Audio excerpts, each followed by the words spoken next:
Eto yung moisturizer na pang-pamilya.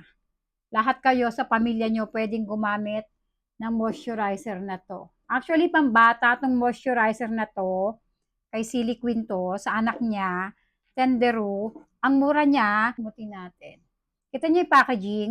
Ang ganda ng packaging niya, sarado natin. Wala siyang amoy.